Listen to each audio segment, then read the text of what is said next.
आप गियर वाली कार चला सकते हो तो आप ऑटोमेटिक कार भी चला सकते हो। वैसे ही अगर आपको C++ पे प्रोग्रामिंग बेसिक्स आती है तो आप कोई सी भी लैंग्वेज में जंप कर सकते हो। इस कोर्स के लिए अपन ऑनलाइन कंपाइलर यूज करेंगे। आप गूगल पे जा सकते हो, ऑनलाइन C++ कंपाइलर टाइप कर सकते हो और किसी भी कंपाइलर पर जाके कोड लिख के सिर्फ आपको रन पे क्लिक करना है, आपका आउटपुट मिल जाएगा।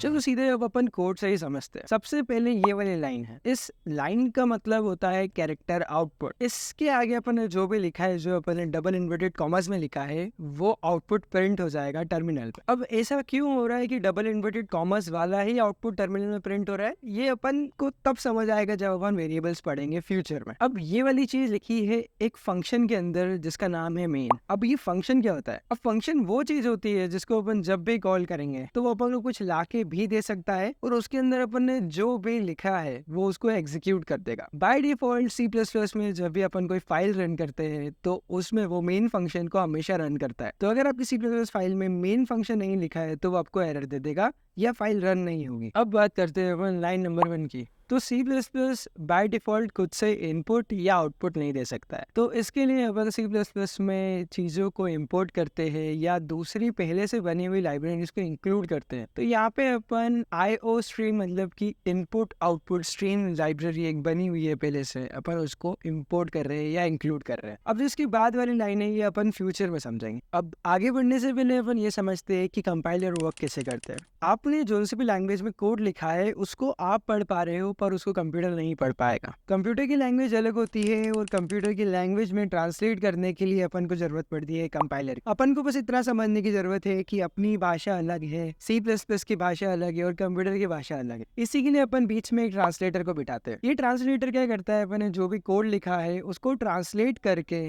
एक नई फाइल बनाता है जो कंप्यूटर पढ़ सकता है। अब अगर लेट्स से मैं इंग्लिश को हिंदी में कन्वर्ट करना चाहता हूँ और मैंने इंग्लिश में एक वर्ड बोल दिया जो वर्ड एग्जिस्ट ही नहीं करता है, तो ट्रांसलेटर उस चीज को ट्रांसलेट ही नहीं कर पाएगा। वैसे ही अगर मैंने मेरे कोड में कुछ ऐसी चीज लिख दी है जो चीज की कोई वैल्यू ही नहीं है तो कंपाइलर अपन को एरर दे देगा एंड उसको अपन बोलते हैं कंपाइल टाइम एरर। अब बड़ी मेहनत से आपने एक सही साथ कोड लिख दिया है जिसको कंपाइलर ने कन्वर्ट कर दिया। अब उस कन्वर्टेड कोड के पास इनपुट जाएगा और वो कुछ आउटपुट देगा। जरूरी नहीं है हर एक कोड के पास कुछ इनपुट हो और कुछ आउटपुट हो, बट लेट्स से अगर आपने इनपुट में कुछ ऐसी चीज डाल दी जो अब प्रोग्राम में प्रॉब्लम कॉज कर रहा है, तो वो जो एरर आती है वो होती है रन टाइम एरर। क्योंकि प्रोग्राम एक बार कंपाइल तो हो गया है, प्रोग्राम एक बार ट्रांसलेट तो हो गया है, बट अब वो प्रोग्राम चल रहा है तो अब जो भी एरर आएगी वो होगी रन टाइम एरर। इसी सिमिलरली दो नई टर्म्स और मैं आपको बता रहा हूँ, एक होता है कंपाइल टाइम और एक होता है रन टाइम। इसका अपन को ध्यान रखना। देखो कंपाइल टाइम तो ऑब्वियसली अपन को ज्यादा फर्क नहीं पड़ता है कि कंपाइल होने में कितनी भी देर लगे, अपन को फर्क पड़ता है रन टाइम से कि एक बार मेरी फाइल बन गई है तो उसको हर बार एक नए इनपुट पे रन होने के लिए कितना टाइम लग रहा है। तो इसी के लिए बहुत सारी जब आप कंपनीज के इंटरव्यू देने जाओगे तब वो आपके कोड की क्वालिटी ऐसे ही चेक करते हैं कि आपका रन टाइम कितना कम है। वापस से अपन इस कोड पे आते हैं और इस सेमीकोलन की बात करते हैं। तो सेमीकोलन कंपाइलर को बताता है कि एक सेंटेंस खत्म हो गया। एक और एग्जांपल देखते हैं अपन। दो सेंटेंस को अलग अलग लाइन में लिखने का मतलब ये नहीं है कि आउटपुट भी अलग अलग लाइन में आएगा। अपन को प्रोग्राम को बताना पड़ेगा कि एक लाइन एंड करो और दूसरी लाइन स्टार्ट करो। सबसे पहले समझते हैं अपन ये वाला कोड और अपन सीधे जाते हैं मेन फंक्शन के अंदर। तो मेन फंक्शन के अंदर सबसे पहली लाइन जो एग्जीक्यूट होगी वो है लाइन नंबर 5।